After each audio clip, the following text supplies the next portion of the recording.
Hey guys, welcome to the Josh and Tamra Show. Hey, you made it. It's so nice to see you. Great to see you guys. I'm Tamra. I'm Josh. Thanks for joining us. Thank you so much for joining us. We have a really great show. Oh my goodness. We have stand-up comedian and writer Sara Schaefer on the show tonight. Yeah, she's going to be doing a speed interview with Sara Bear, and she'll be playing a special game show. Tic Tac Toe. It's going to be pretty good. So thanks for joining us. You're watching The Josh and Tamra Show.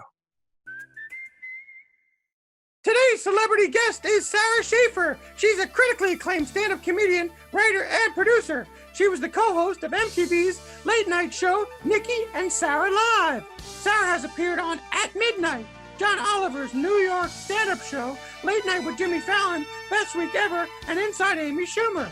She won 2 Emmy Awards for her work at Late Night with Jimmy Fallon and has written for Best Week Ever, TV, and Who Wants to Be a Millionaire? Please welcome to Speed Interview, Sara Schaefer!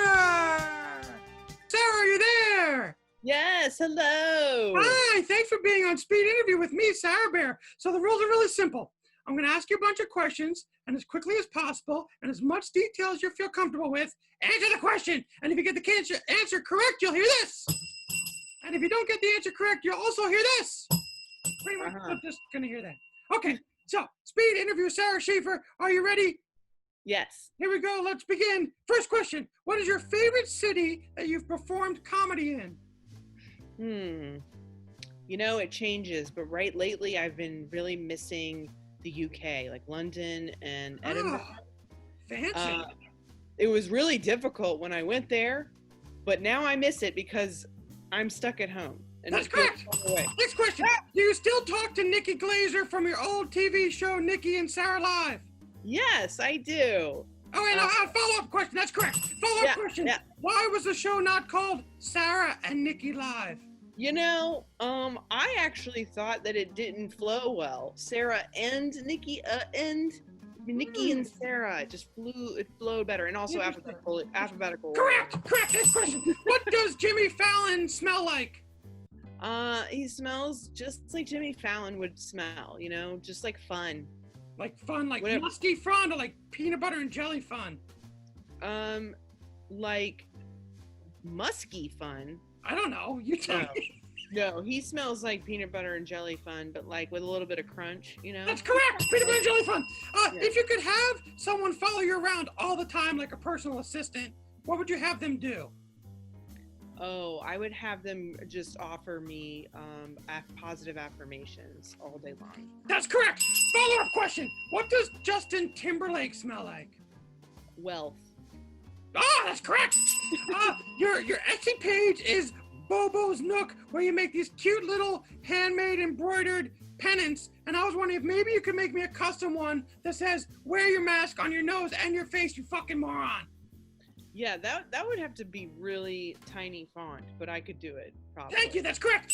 Can you tell me the best joke you have ever written? Oh, shoot. You know, it's a 16-minute joke. Tell me the punchline. That's not... Tell me the first 3 words and the last 3 words. Okay, it's about Hobby Lobby. That's correct. Okay, good, moving on. If you had a time machine, where would you go and why?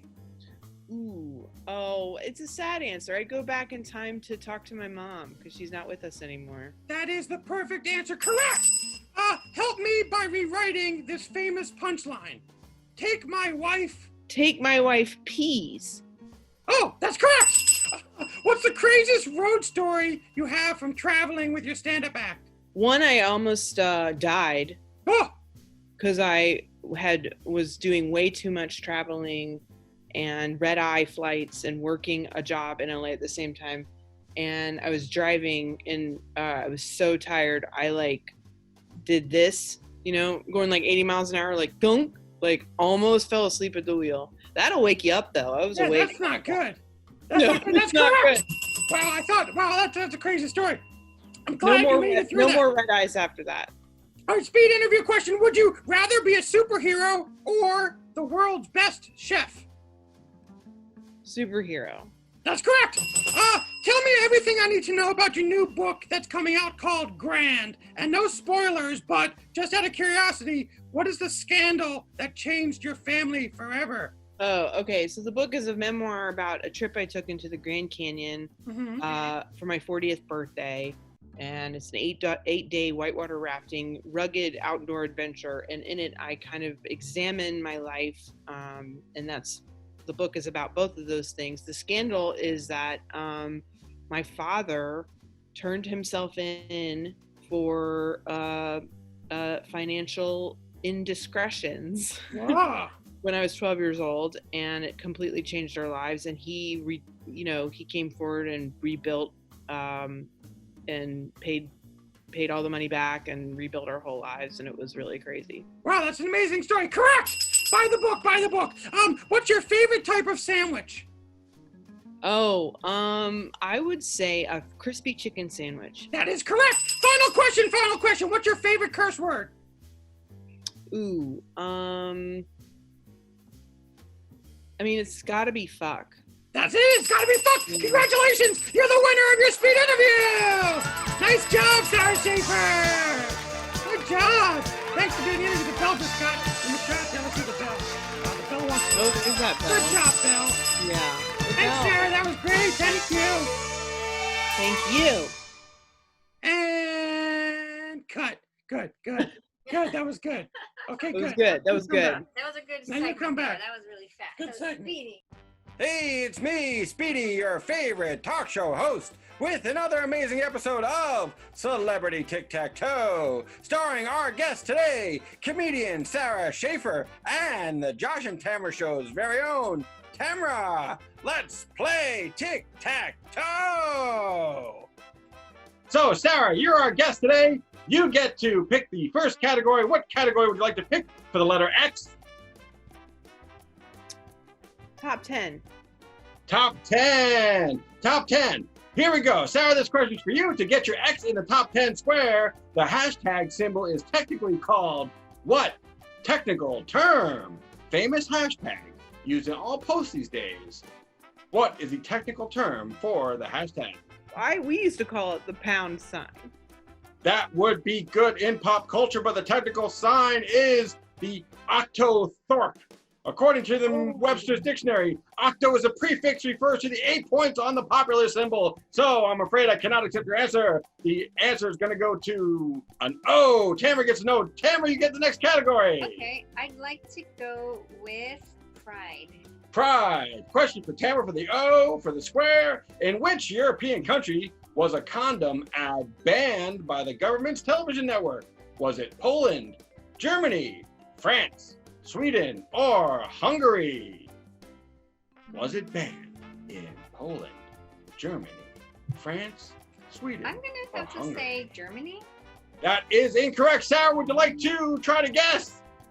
Can you repeat the question? The question was, which European country was a condom ad banned from the television network by the government?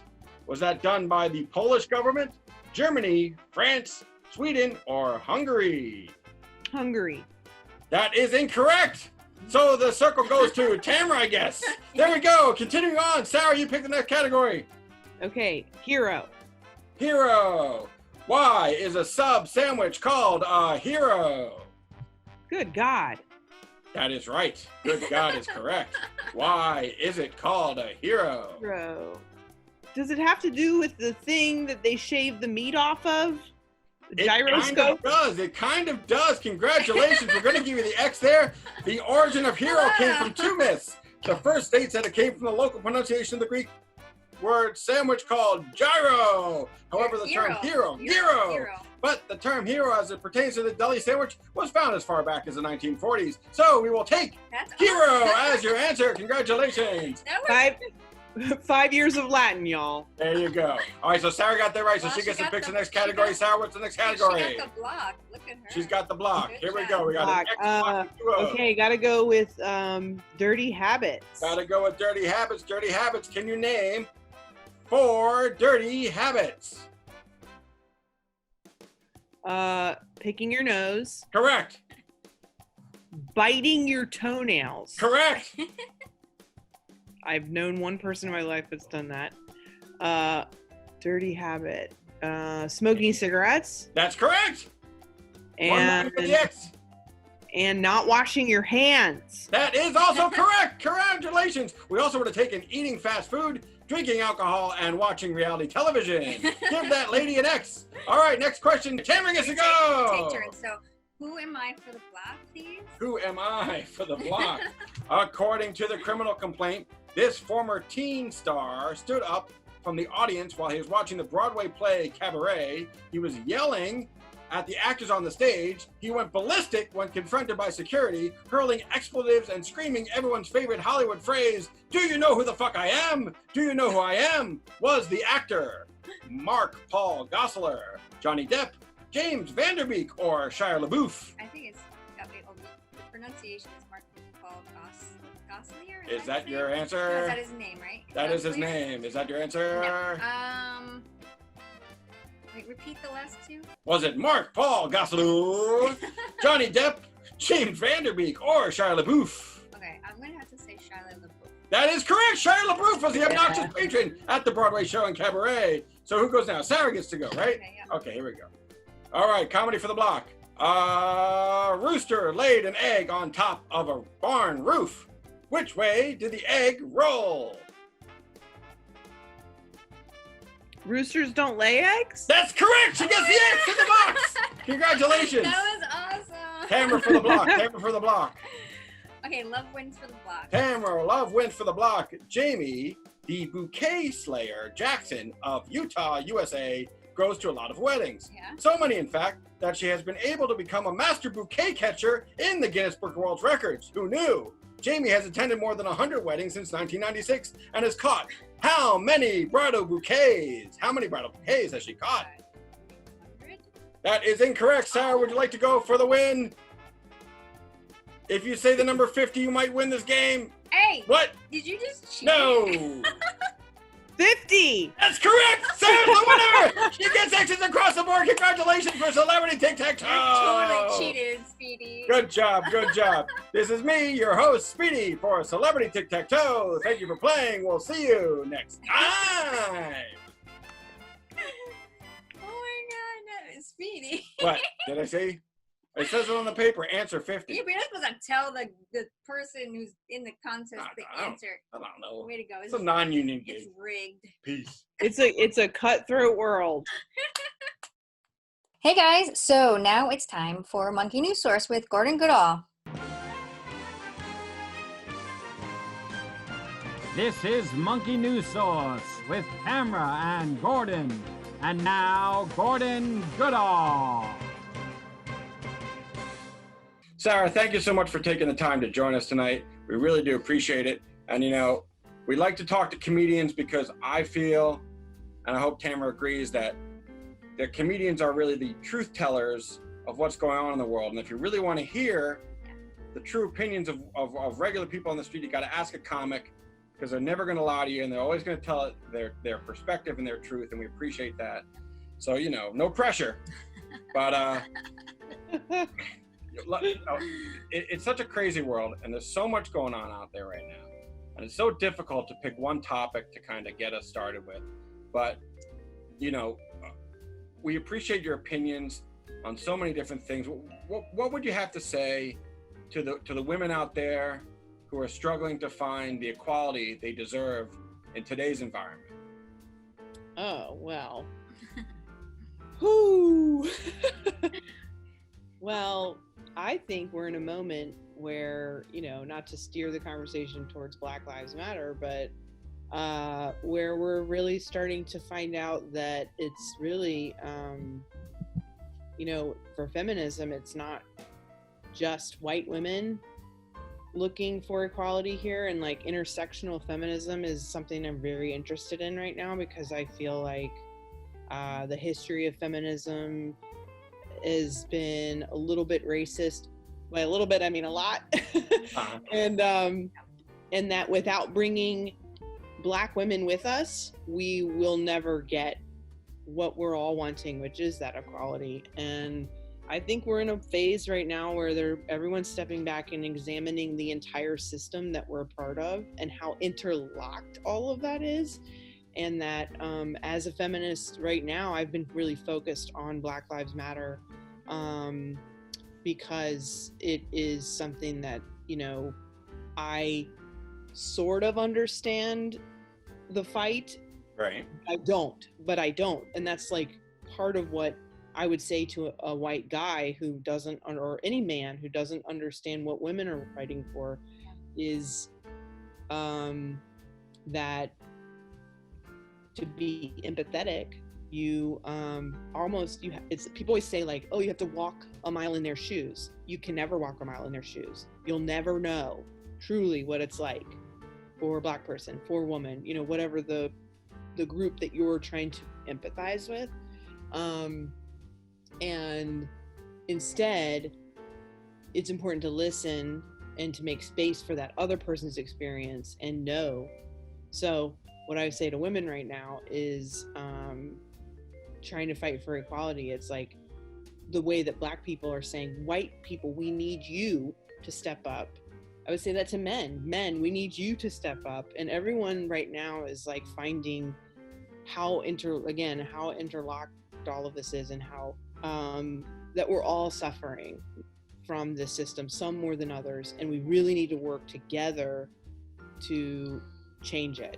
And that is a really shitty answer to this question. Well, no, you know, but it's how I feel right now. It's like, you know, I mean, do you feel like this is a lot of lip service to the movement on all fronts, or do you think that actual change is really around the corner? I feel real change in my life from my perspective, because one, I know that I'm changing. Yeah. I can feel it. It's painful. It's embarrassing. I'm like on social media, like trying to be, you know, as helpful and not cause harm, but also speaking up and knowing I'm going to make mistakes. Yeah. Right. I would say that the same when it comes to feminist issues. Men should be doing those same things. Again, not to conflate the two. They're very different, and there are compounding factors. But I would say, like, for instance, my father is conservative, has been a lifelong Republican, and he is now openly talking about voting blue. Interesting. Wow. You know, he was never really a hardcore Trump. He was never a Trump guy, so at least we had that ability to. We didn't have to talk about that. You know, I didn't have to break him out of that. Yeah. But he is, and he's talking about Black Lives Matter. He's talking about white male privilege. Like, I never thought we would get here with him. Wow. That's incredible. And he is having those conversations and is like really examining his role in it on a personal level. That tells me something is happening, and that tells me that real change is possible, because we're reaching into minds of people that were just, and you know what, it could be COVID, it could be all of it combining together to really make people stop. Yeah. And look and go, we're sick. We're physically sick, and this country is sick, and we need to do something. And I think people are really motivated, and that's why I'm hopeful.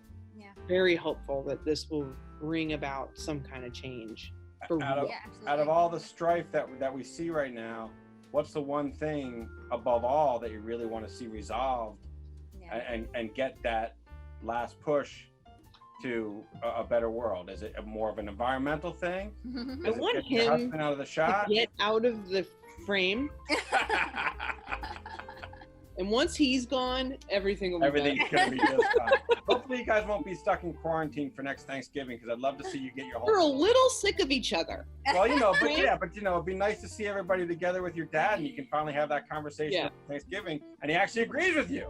Yeah. That's really incredible. Just take separate walks. Go on a walk by yourself, and then have him That's right. by himself, and everything. So we'll even out. Pivoting just a little bit, what do you see for the future of the entertainment industry? Now that you're in it to win it, what you haven't for so long. Next with the entertainment industry? What do you think's gonna happen? I've been thinking about this for years, you know, like, and really wanting to, open up more doors for women, but also Black women, LGBTQ plus people, you know, all of that representation is very important. And that this, you know, right now people are really angry at the police. It's an easy boogeyman to go, fuck the police, you know, that's easy to point at the bad guys, you know, that's who we're decided. But that would be not complete, you know, to not also look into yourself, your role, your workplace. And so for me, this is something I've been fighting for a long time behind the scenes, personally. And so what I'm seeing is that we got to hold people's feet to the fire. And like, you know, as oftentimes I'm the only woman in a writer's room of all white people. Sure. And you become, as the only woman, the spokesperson for everyone. Right. And there's been times where I've felt that I've needed to speak up in a room where maybe there's some racist jokes have been made or people are being insensitive. And sometimes the peer pressure is like too much, or the career pressure of like, am I going to be blackballed if I'm the fucking dead weight of the room, the Debbie Downer? Right. And I would like to be braver in those situations, and do more and speak up more, and also start standing up and going, I'm not going to work on this show if there's no, if we're all white people. I don't want to be a part of it. There, those types of, and that's hard when you're struggling. Like my career is all over the place. One year to the next, I don't know, I might be doing great, and then the next year I'm struggling. Right. And so it's scary to take a stand, but I think it's my duty now. And I would hope that everyone would start doing that across the board and not feel threatened by it. Right. Right. Well, some people may feel like, oh, if I say this, then someone's going to think this, and I won't get a job if I stand up for my, you know, rights. So much, I think. Right. So much of it is about, are you cool? Right. Are you going to be cool in the room? Like I've been in interviews where they've straight up said to me, are you easily offended? you're Oh like, my go gosh. screw yourself. Jesus. Yeah. If you say the wrong That's thing. code for, can I be a dick in front of you, and are you going to be a feminist about it, or whatever Yes. whatever they're worried about? Are you going to shame me? Are you going to call me out? And it's like, that's a red flag in my mind when someone says that in an interview. Right. And you're like, well, I'm going to not do this job, I guess. Yeah, it's like, well, I mean, it's like not a great precedent to set. But yeah, I think speaking up, standing up when you can, but also I've always just been trying to sell my own projects and be in a position where I can hire, or gladly be in a position where, like, I would love it's not just getting in entry-level people into the entertainment business. It's the higher level positions that need to be not just such a status quo. You know, I would be honored to work for a black showrunner, you know, black network executive. They're very rare, and so it's not just I want to be in charge. I would love to be the little lackey for, you know, like. Well, I personally would like to see you as a head of a studio, because you got the brains for it, obviously, and the talent and the attitude that we need to move this whole entire industry forward. And I hate to say this, but I'm afraid we're going to run out of time. Yeah. We never paid for the Zoom subscription, and they're going to kick us off in like 30 seconds. Right. Yeah. So final words: be good to each other, make an effort. Yeah. Stand up for what you believe in. Stand up for what you believe in. Don't be afraid to make mistakes. Don't try to be perfect. It's okay. I like that one. Yeah, that's a good one. That's People probably often something I don't forget think that. about often. Yep. Mm-hmm. Well, Sara, thank you for doing our intense interview. Thank you for letting me take the conversation off course. No, of course. Of course. That's what we're here for. That's what we're here for. So on behalf of everyone here at Monkey News Source, back to you in the studio, Josh and Tamra. Hi, I'm Bob Blankenship from Bob's Ball Emporium. It's summertime, which means it's sports time. And if you don't got the balls that you need, you gotta come to me, because me, Bob Blankenship, I got balls. I got balls. I got blue balls. Basket. Big basket. I got huge balls. The hell's this? Hey, Timmy, what is this? Come on. It's supposed to be balls, buddy. Come on, you know what's going on. Jesus Christ.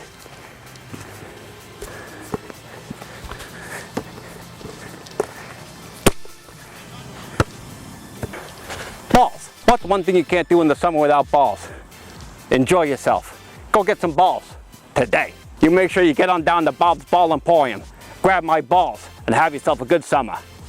Basket. Foot. Blue balls. Huge. Don't be a coward. Come down to Bob's Ball Emporium and get yourself some balls. If you ain't got balls, you need to see Bob. Wink.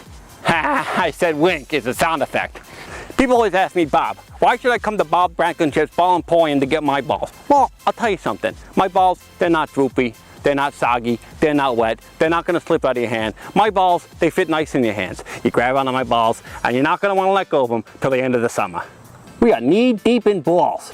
Come on down to my Emporium. I hope you're not feeling this, but just for the hell of it, I'm gonna grab my own balls. You can't get those at the store. Those are for my wife. Those are for Gloria. Hey, let's face facts. Not everybody's got the balls I got, so I'm just gonna come out and say it. Come on down to Bob Blankenship's Ball Emporium and get yourself some balls, will ya? Come on down and get some balls. Ah, God damn it. Okay, Bob? I guess I deserve that. Gotta take a ball to the head every now and then, you know? Yeah, Bob. It's summer, right? Come say hi, 49 East State Street, Trenton, New Jersey, off the Southern Parkway. Oh my gosh, that was so great. I loved everything she had to say about in the Monkey News segment. That was so powerful and strong to like speak up and stand up for what you believe in. Yeah, Sara Schaefer is amazing. So thank you for joining us, Thank Sara you so Schaefer. much. And thank you guys for joining us at Thanks for home. watching. And if you missed the show, tell them what to do. All you have to do is go to youtube.com/TheJoshAndTamraShow and watch this episode or any episodes on demand anytime at your fingertips. Click, click, click, and subscribe and click that button because you'll get alerts when a new episode airs. That's right. And we thank you for joining us, and we hope you are doing well. And we'll catch you next time on The Josh and Tamra Show. Good night.